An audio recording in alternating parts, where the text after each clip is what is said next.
Hey guys, I'm getting ready for my blog TV. Thought I'd make a quick video.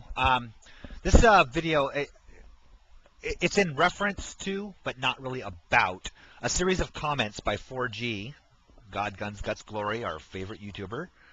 There was a video by Empty Without Jesus called Darwin in Biology, and 4G made a bunch of comments about Darwin, um, calling him, guess what? You never guess. Filthy, disgusting, whatever, I'm surprised. But what I thought was funny about it is, and again, I'm going to try not to. This is the second take. I don't want to go on about this, but he made a comment about all of Darwin's children died or were retarded, so he was a failure, and that he mated with his cousin in an attempt to create a master race, which is hilarious. It's completely false. It's completely pulled out of his ass. I mean, even creation. I had a hard time finding creationist sites that say that. I mean, where anything close to that came from.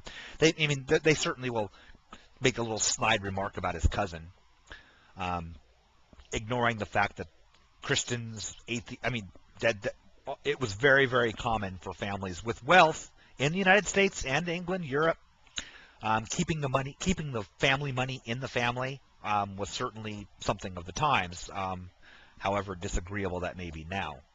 Um, but anyway, he made the point is that Darwin had 10 children. 3 did die in childhood, not at birth. They weren't stillborn mutants like 4G likes to imply.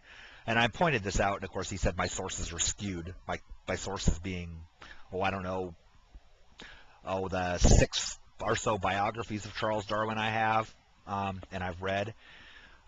Darwin's own autobiography, notes, letters, certainly Wikipedia. I mean, there's any number of sources, not one of, even creationists don't agree with you. You just made it up.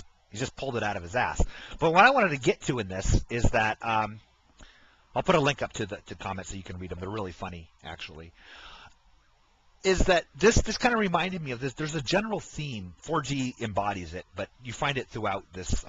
That a lot of theists have this. A lot of, well, not just theists, I guess. A lot of illogical thinkers have this, where they believe that if you attack the person behind an idea, you can destroy the idea. And it. First of all, the people that do this, it's amazingly cherry picked. They love to say, Newton was a creationist. It's like, yeah, Newton also believed that if you could find the right combinations of numbers, you could become immortal. I mean, he believed in, the magic of numerology and stuff like that, which is insane. That doesn't have a one bit to do with the brilliance of theory of gravity. Doesn't have any. I mean, his laws of motion are, they're still in a modified form used today. Actually in their raw form in some I can take physics classes for calculating normal-sized objects in a normal gravity situation, traveling at normal speeds. Those are really, really, really good. It has nothing to do. His other crazy ideas. His alchemy stuff is trying to find the philosopher's stone to turn metals to gold. The fact that he was a thief. I mean, he did indeed steal calculus. I mean, things like that. And again, he didn't just steal it. I mean, he modified. I mean, he added his own input to it. But essentially, it wouldn't have. By today's standards, he would have been really discredited for that. It has nothing to do with the brilliance of his other ideas. Likewise, attacking Darwin's character, calling him a bigot, by today's standards, yeah, Darwin was a bigot. Darwin, his biggest issue that I had with, when you read Darwin, is the fact that he's very Anglo-centric. He believed that England was the height of the pinnacle of culture, and that everything else was sort of levels below that. Unfortunately, that was the times. Pretty much everybody at the time believed that to be true. That's probably not exactly accurate. Lots of people, the majority, believed that. But Darwin fought against slavery. He was Very, very out. He was a very quiet person, kept to himself, didn't make waves. Very outspoken against slavery in the United States. Was appalled by the fact when he traveled on the. If you read the Voyage of the Beagle, his own writings, he almost got kicked off the ship, the Beagle, that sort of made his career. He almost got kicked off the ship because he was so angry about the captain's endorsement of slavery. Okay, he had a set of balls on him, believe it or not. His daughter, the 10-year-old daughter that died, it was very tragic. She died of tuberculosis. She probably tuberculosis. Actually, there was no real diagnosis done, but it's likely to have been tuberculosis. He wrote that her scientific mind, he believed that she was going to be a force in science, that her grasp of concepts that were beyond most adults. He to say that he hated women, probably by today's standards that would probably be true, but he certainly believed in the capabilities of women. Anyway, see, here it is. I'm going off defending Darwin. There's no need to defend Darwin. Darwin could have been the most disgusting, low-life maggot on the planet. You still have to be able to attack his idea. And this is what I think is really funny about people who attack Darwin and his idea, is that there's pretty much not a single thing outside of maybe the common descent that Darwin hinted at. But even that, there's not really...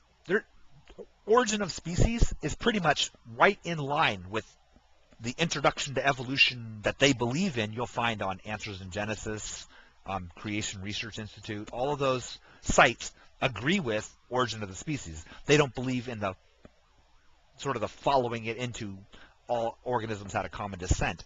Darwin taught, Darwin's theories apply to, if you believe the Earth is 6,000 years old and that, all the cat kinds micro-evolved from the original cat kind on the ark, the method by which that occurred, you believe in 90+% of what's in Origin of the Species. You see, Origin of Species. So it's funny to attack Darwin when he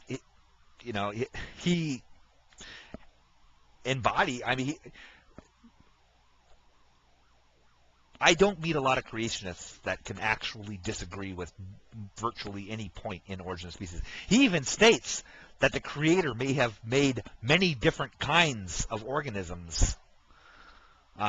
He suggests that that's a possibility, breathing life into I don't have the exact quote here, into multiple kinds or one. He believed that all things had a single common ancestor.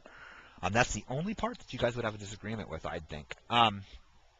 But anyway, the point is that attack an idea, and it's really, it's funny, and I said before, 4G sort of embodies this concept because you can make the most logical, calm presentation of here's a series of facts, and his response will be faggot, pervert, homo. That's his response to it.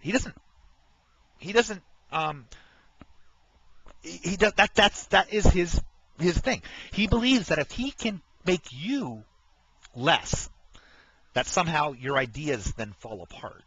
And it's funny, and his new thing, this has just been in the last week or so, I think, at least his new thing towards me, he made a video and a couple of responses stating that I surround myself with perverts and homos. 90% of my subscribers are homos, so therefore my ideas have no merit. It's hilarious, and there's a funny irony to that. Because just for fun, look at his subscriber list. The ones that aren't his socks. Look at his subscribers. You've got people, 4G. Do you know you've got subscribers that believe that there's this old secret society, Knights of the Templars, Illuminati, that have infiltrated society and are working to bring about the Antichrist? Can you imagine how stupid somebody would have to be to actually believe that Foucault's pendulum crap? That's a story. Foucault's pendulum's a story. You got people that believe that. You've got people that believe that there's these little alien corpses in Area 51 of Roswell. you know? But the point is that none of that has anything to do with why I hate you. I don't hate you because of your subscribers. I hate you because you're a dick. You see that? So hate me for what I say and what I do, not who subscribes to me, all right? Anyway, that's all. Bye.